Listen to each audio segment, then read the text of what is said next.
Miss Lucy R. era uma jovem de 30 anos, de nacionalidade inglesa, de constituição delicada, pigmentação deficiente, mas gozava de boa saúde, salvo por sua afecção nasal. Miss Lucy trabalhava na casa do diretor de uma fábrica que ficava nos arredores de Viena e era responsável por cuidar de suas 2 filhas, uma espécie de preceptora, apesar do texto referir-se a ela como governanta. Esse compromisso foi assumido por Lucy quando a mãe das crianças estava no leito de morte. Miss Lucy era atendida por um médico amigo de Freud por sofrer de uma rinite supurativa cronicamente recorrente. Porém, devido ao surgimento de novos sintomas de ordem subjetiva que não puderam ser atribuídos ao quadro de afecção, ele resolveu encaminhá-la a Freud. Ela perdeu todo o sentido do olfato e era perseguida por 1 ou 2 sensações olfativas subjetivas. A jovem passou a ser atendida por Freud em seus horários de consulta e suas primeiras declarações confirmaram o que o médico havia informado. Miss Lucy sofria de depressão e fadiga e era atormentada por sensações subjetivas do olfato que muito lhe afligiam. Também estava desanimada, fatigada, queixava-se de peso na cabeça, pouco apetite e perda de eficiência. Quanto aos sintomas histéricos, Miss Lucy apresentava uma analgesia geral mais ou menos definida, sem perda alguma de sensibilidade tátil e nenhuma restrição do campo visual. Freud também percebe que o interior do seu nariz estava analgésico e sem reflexos. A percepção propriamente dita do nariz como órgão dos sentidos estava ausente. Para uma percepção inteligível da doença, Freud interpreta as sensações olfativas subjetivas, visto que elas eram alucinações recorrentes, como no caso de sintomas histéricos crônicos. Freud presume que o abatimento do ânimo era talvez o afeto concernente ao trauma e que possivelmente houvesse uma vivência em que esses odores, tornados subjetivos, tivessem sido objetivos. Para ele, o cheiro era apenas um sintoma de algum trauma que foi vivenciado. Por isso, as sensações subjetivas do olfato tinham necessariamente sido derivadas de algum objeto real bem específico, o que logo foi confirmado quando perguntou-lhe qual o cheiro que a perturbava mais frequentemente. Apesar de ser incomum sensações olfativas serem escolhidas como símbolos minêmicos de traumas, não foi difícil explicar. A paciente vinha sofrendo de rinite supurativa e, por conta disso, sua atenção estava especialmente enfocada no nariz e nas sensações nasais. Freud fez então do cheiro de pudim queimado o ponto de partida da análise.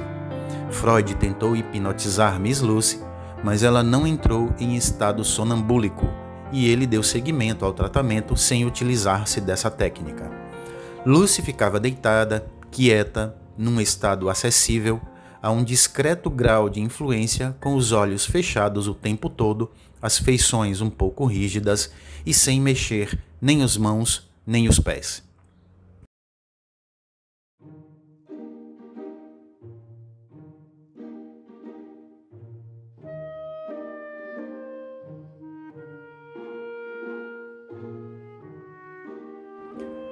Lucy estava com as crianças, 2 meninas, com as quais brincava de cozinhar, momento em que lhe chegou uma carta de sua mãe. As crianças precipitaram-se sobre Lucy, dizendo que a carta deveria ser pelo seu aniversário e tomaram-lhe a carta para ser lida na ocasião. Esse momento de descontração fez com que as meninas esquecessem o pudim que estavam assando e logo um cheiro forte de pudim queimado invadiu o ambiente. O fato se tornou marcante para Lucy, pois a carta chegou no momento em que as crianças estavam sendo afetuosas com ela, seu aniversário estava próximo e ela pretendia voltar para a casa da sua mãe por entender que as outras empregadas aliaram-se numa pequena intriga contra ela. A lembrança da promessa feita à mãe das crianças em seu leito de morte, de que cuidaria delas como se a própria fosse, o gesto carinhoso das crianças e ter notificado ao pai das meninas sobre a sua saída fizeram Lucy lembrar que estava quebrando sua promessa. Isso comoveu Lucy.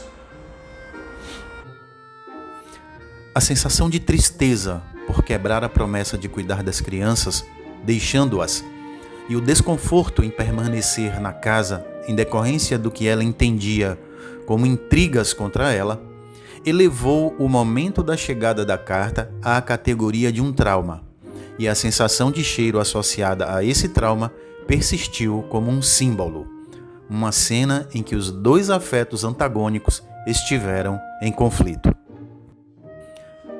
Porque, de todas as percepções sensoriais proporcionadas pela cena, ela havia escolhido aquele odor como símbolo. Lucy relatou que estava, mais uma vez, com um resfriado nasal tão forte que mal podia sentir o cheiro do que quer que fosse. No entanto, mesmo com a perda determinada do seu sentido de olfato, naquele momento de agitação, percebeu o cheiro do pudim queimado. Freud não estava satisfeito. Sentia que algo lhe escapava. Por que razão as agitações e o conflito de afetos levaram-na à histeria e não a qualquer outra coisa? Porque tudo não havia permanecido no nível da vida psíquica normal. O que justificava a conversão que havia ocorrido? Por que ela não recordava da própria cena em vez da sensação associada que ela isolava como símbolo de lembrança? Estivesse lidando com uma histérica de longa data em que o mecanismo de conversão fosse habitual, tais questões poderiam parecer supérfluas. Freud sabia, pela análise de casos semelhantes, que antes da histeria poder ser adquirida pela primeira vez, uma condição essencial precisa ser preenchida.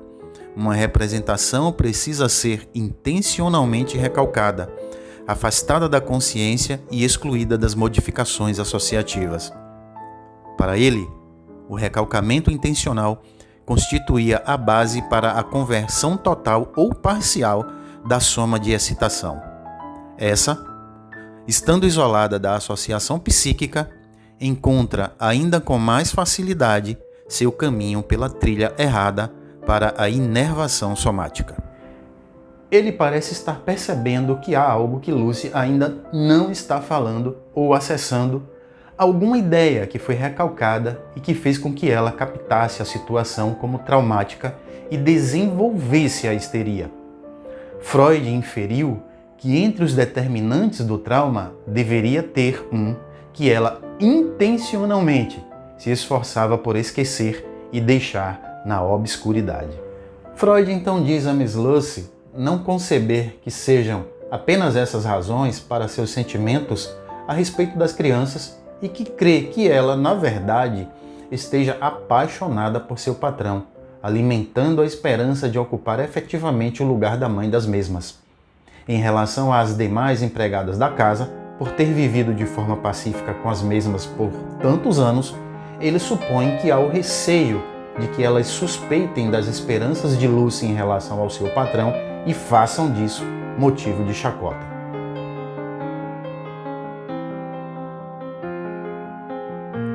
Freud então pergunta por que ela não havia dito isso antes, e Lucy diz que queria tirar isso da cabeça e não pensar no assunto e que ultimamente estaria conseguindo.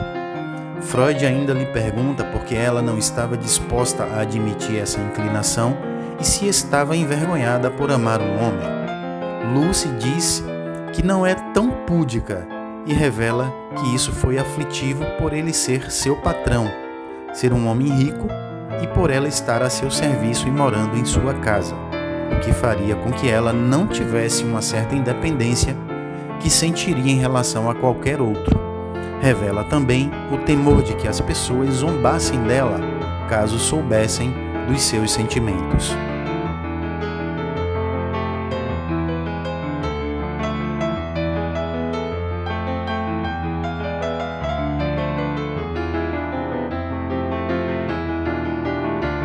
Ela conta para Freud que, em uma determinada ocasião, seu patrão a chamou de forma cordial para conversarem sobre a educação das crianças e confessou o quanto dependia dela para cuidar de suas filhas órfãs, olhando-a, nesse instante, de forma significativa.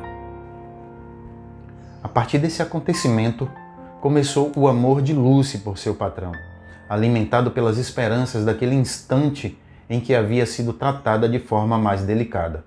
No entanto, como outra ocasião como aquela não se repetiu, Lucy resolveu banir aquilo da sua mente, concordando com Freud que o fato do seu patrão ter sido brando e a forma como ele havia olhado para ela teria brotado dos pensamentos dele sobre a esposa. Lucy admitiu que não havia nenhuma possibilidade de seus sentimentos serem correspondidos. Após essa conversa, o cheiro de pudim queimado tornou-se menos frequente, mas aparecia quando ela ficava agitada. A persistência desse símbolo minêmico levou Freud a suspeitar que, além da cena principal, ele havia assumido a representação dos numerosos traumas secundários associados àquela cena. Busca-se, então, outra coisa que pudesse ter relação com o pudim queimado. Isso fez com que o cheiro de pudim queimado fosse se dissipando, mas em decorrência de um novo ataque do seu distúrbio nasal, o tratamento teve que ser interrompido por um tempo considerável. Ao retomar as sessões com Freud e perguntada sobre o cheiro de pudim queimado, ela informa que este havia desaparecido, mas que em seu lugar surgira um cheiro parecido com fumaça de charuto, sensação olfativa subjetiva que ela não fazia ideia do seu porquê.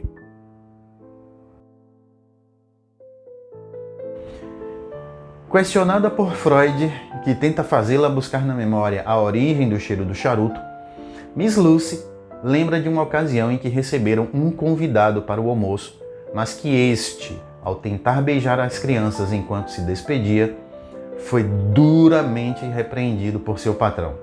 Nesse momento, ela sente uma punhalada no coração e o fato dos senhores estarem fumando faz com que o cheiro da fumaça dos charutos fique em sua memória.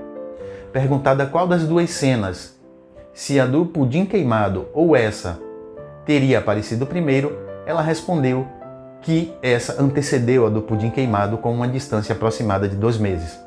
Freud pergunta a Lucy por que ela sentiu uma punhalada no peito se a repreensão não havia sido para ela. Lucy responde que por ele ser um bom amigo, um senhor idoso e um convidado, o patrão não poderia ter se expressado daquela forma. Lucy também revela que o pai não gostava que suas filhas fossem beijadas. Freud continua interrogando-a e, sob a pressão de suas mãos, Miss Lucy lembra de uma terceira cena, essa ainda mais antiga e que foi o trauma realmente atuante para que a cena com o convidado tivesse eficácia traumática. Uma senhora conhecida do seu patrão foi visitá-lo alguns meses antes e, ao sair, beijou as 2 crianças na boca. O patrão conseguiu conter-se, mas assim que a visita foi embora, ele direcionou sua fúria para Lucy, responsabilizando-a e ameaçando-a de demissão caso o fato se repetisse. A cena aconteceu num momento em que Lucy ainda tinha esperanças de que o seu patrão a amasse, o que tornou o fato altamente doloroso para ela. Para Lucy, se ele tivesse qualquer sentimento terno por ela, a teria tratado com mais consideração. Foi a lembrança dessa cena que lhe causou aflição e que lhe veio à memória quando o convidado tentou beijar as crianças. 2 dias após essa sessão, Miss Lucy voltou a visitar Freud. Ela estava muito feliz, o que levou Freud a crer que ele teria se enganado e que ela teria ficado noiva do diretor da fábrica. Lucy estava sorridente, feliz e de cabeça erguida. Não aconteceu nada, disse Lucy. O senhor me viu apenas deprimida e doente, mas na verdade sou sempre alegre.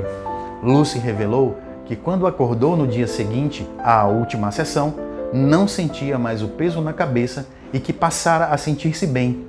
Admitiu que sua sensibilidade exagerada foi o motivo de sua percepção errônea sobre a intriga com as demais empregadas da casa. Quando indagada se ainda amava o seu patrão, Lucy disse que sim, mas que não fazia nenhuma diferença, pois poderia guardar consigo os seus pensamentos e sentimentos. Lucy já conseguia distinguir odores fortes e sua sensibilidade à dor e sua excitabilidade tinham sido quase inteiramente restauradas.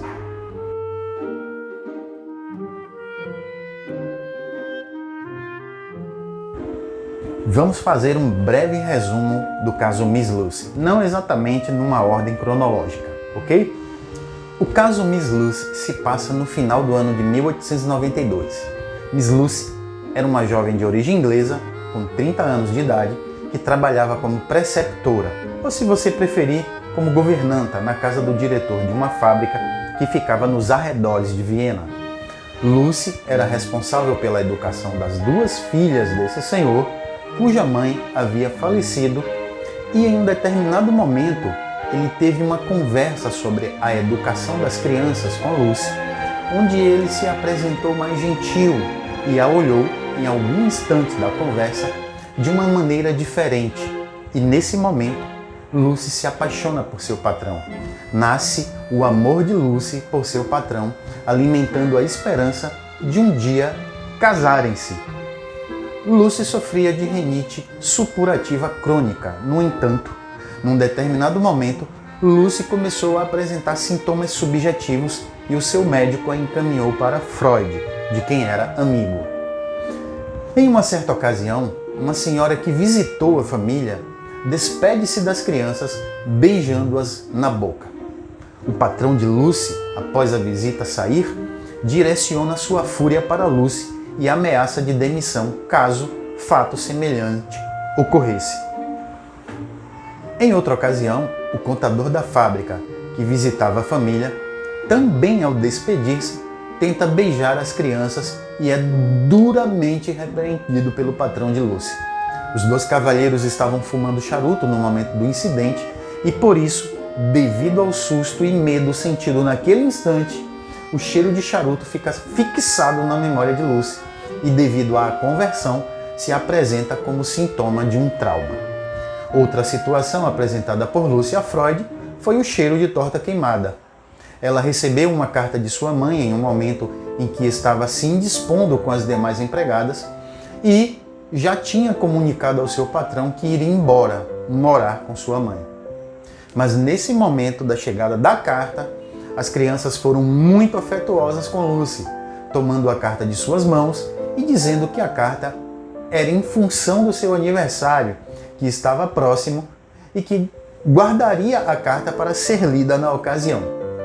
Como estavam brincando de fazer pudim, em virtude da distração causada pela chegada da carta, o pudim que as crianças haviam colocado no fogo queimou e logo o cheiro invadiu o ambiente.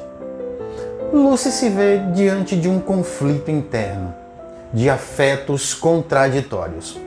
Lucy era parente distante da mãe das crianças, a quem havia prometido no leito de morte que cuidaria das mesmas. Estava nutrindo uma paixão por seu patrão, que a tinha tratado muito mal. Sentia-se perseguida pelas outras empregadas. Já havia pedido demissão e recebendo esse carinho das crianças. Era uma mistura de sentimentos, sem falar que a paixão pelo patrão era algo que Lucy tinha que guardar consigo, algo não permitido, como uma espécie de censura. E tudo fez com que houvesse o deslocamento. Por ter a rinite supurativa, os sintomas foram convertidos para a esfera dos cheiros. As sensações olfativas foram escolhidas como símbolos minêmicos do trauma.